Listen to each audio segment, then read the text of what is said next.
ውድ ቤተሰቦቼ እንዴት አላችሁ? እኔ ክብሩ ይስፋ ሰላም ነኝ። እንኳን ለማማተ እንኳን በሰላም አደረሳችሁ አደረሰን። ቀጣይም የፋሲካ በዓላችን ነው።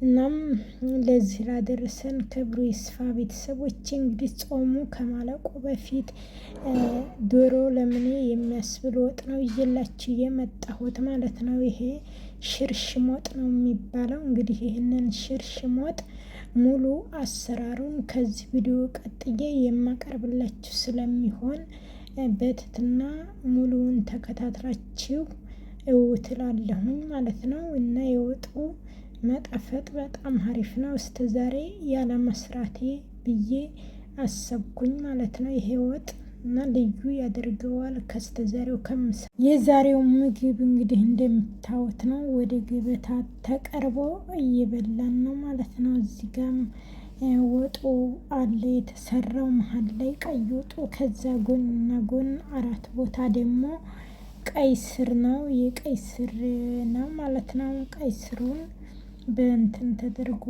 ማለት የተሰራ ነው። ጠበስበስ ሳይል ዝም ብሎ ፍሬሹ ቀይ ስር ስለሆነ ይህንን ቀይ ስር እንደምትወዱት አልጠራጠርም። ከወጡ ጋር ሽሙን ወጥ የሚያስፈልገን ለመስራት በመጀመሪያ አተር ክክ አዘጋጅቻለሁ። የተለቀመ ነው። ጎድጓዳ ሳህን ላይ አደርገዋለሁኝ ክኩን ማለት ነው። ከዛም ጎድጓዳ ሳህን ላይ አድርገውና አጥበዋለሁ በውሃ። በዚህ መልኩ ጥርት አድርጌ አረፋው እንትን እስከሚል ድረስ በደንብ በንጽህና መታጠብ አለበት። በደንብ ሲታጠብ ወጡም ቢቆይ ራሱ ምንም ነገር አይበላሽም ማለት ነው። ከአሰራሩ በደንብ መታጠብ ስለሚኖርበት ከመጀመሪያው ማለት ነው። በዚህ መልኩ በውሃ ጥርት አድርጌ እያጠብኩት እገኛለሁኝ። እናም በቅደም ተከተል የወጡን ቀንጭብ ቀንጭብ እያረኩኝ የማሳያችሁ ይሆናል ማለት ነው።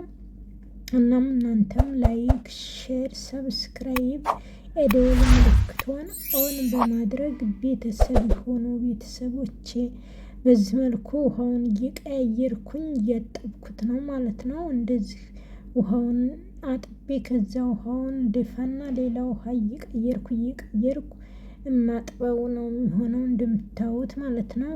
ቀጥዬ ደግሞ ሌላኛውን አቃሳ አሳያችኋለሁ። ተሩን አውጥቼዋለሁ እስከሚቀዘቅዝልኝ ድረስ ማለት ነው። ሽንኩርቴን ለወጡ የሚያስፈልገውን በርከት ያለ ሽንኩርት ስለሆነ እንደ ዶሮ አይነት ስለሆነ የሚሰራው ሽንኩርቱ በዛ አድርጌ ነው የምከትፈው። በደቃቁ ነው የምከትፈው በእጄ ማለት ነው።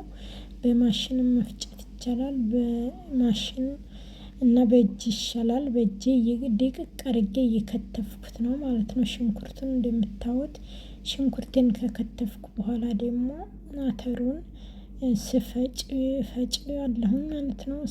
ቀዝቅዝ በኋላ እና አሳያችኋለሁኝ። አሁን ሽንኩርቴን ከትፌ እየጨረስኩ ስለሆነ ማለት ነው። በዚህ መልኩ ሽንኩርቴን ደቅቅ አድርጌ ከትፋለሁኝ። ትንሽ ይቀረኛል። አሁንም አድቅቄ በዚህ መልኩ ከትፈዋለሁኝ ማለት ነው።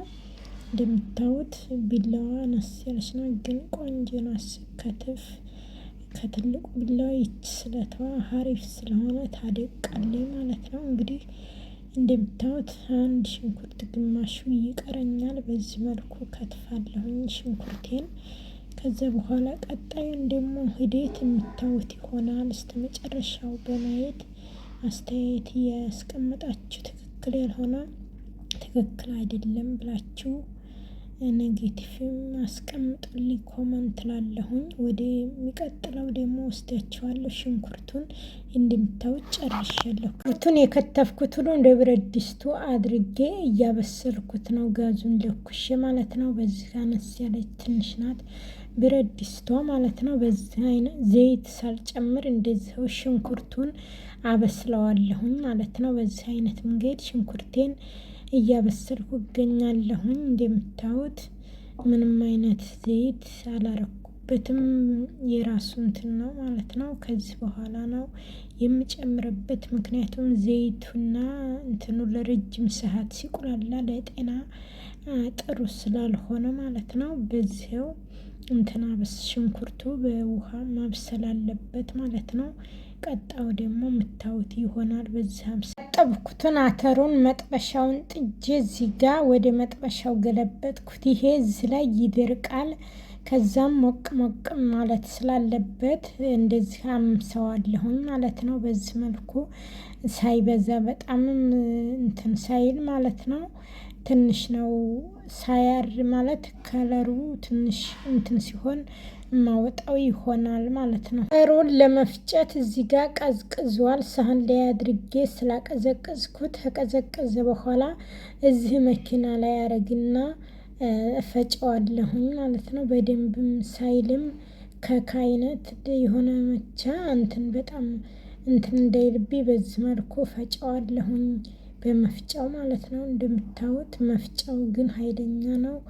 አፈር ዴቄት ነው የሚያደርገው እና ደቀቅ አደረገው ማለት ነው። እንደምታዩት ፈጨው በዚህ መልኩ ቤቱ ተቁላልቶ ስለተጠናቀቀ አሁን እዚህ ጋር የፈጨሁትን አተር ክኩን ሸርከት ብሎ የተፈጨው ማለት ነው ቆሌቱ ላይ ጨምረዋለሁኝ በዚህ መልኩ ማለት ነው። እንግዲህ እንደምታዩት ጨመርኩት።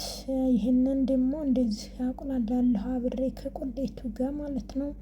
እንትን ያለውን የተከካውን ማለት ነው ሸርከት ብሎ ያትርክክ በዚህ ቀይር ያለ አሰራር ማለት ነው። እንግዲህ የሚሆነው እንደምታዩት ሁሉንም ጨመርኩት። ሳህኑ ላይ ያለውን ጠበጠብኩት ማለት ነው። ግን ብረት ድስቷ በጣም ነው የጠበበችው። ትንሽ ብረት ድስት ናት። ቁሌቱም በዛ አተሩም ጨመርኩት ሁሉንም እና ምንም እንትን አትልም ማለት ነው።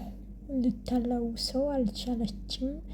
ጥብብ ነው ያለችው። በዚህ መልኩ እንግዲህ ይቁላላና መጨረሻ ላይ ደግሞ በሌላ እንትን መጥበሻም ቀይረው ይሆናል። ምክንያቱም እዚህ ጋር ውሃ ትንሽ ተደርጎ መንተክተክ በደንብ ስላለበት ሊያለዋውሰው ስላልቻለ የምቀይረው ነው የሚሆነው ማለት ነው። ቀጣይ ሽንኩርት ጨመርኩበት ማለት ነው። የተፈጨ ነጭ ሽንኩርት ነው። ከላይ ጣምናው እንትን አይልም ማለት ነው። እንደዚህ ሲጨመር መጀመሪያም መቆሌቱ ጋር ትንሽ ጨምሬያለሁ። አሁንም ጣዕሙ እንዳይሄድ የነጭ ሽንኩርቱ በዚህ መልኩ አጨምሬበታለሁኝ። እንደምታዩት በጣም አሪፍ የሆነ ወጥ ነው እላችኋለሁኝ። ቀጣይ በሌላ ቪዲዮ እስከምንገናኝ ድረስ ቸር ሰንብቱልኝ። በላችሁበት እላለሁኝ። እንግዲህ ወጡ በዚህ መልኩ የተጠናቀቀ ነው። ይህን ይመስላል ቤተሰቦቼ ማለት ነው። በዚህ አይነት መንገድ ነው። ዋው ነው።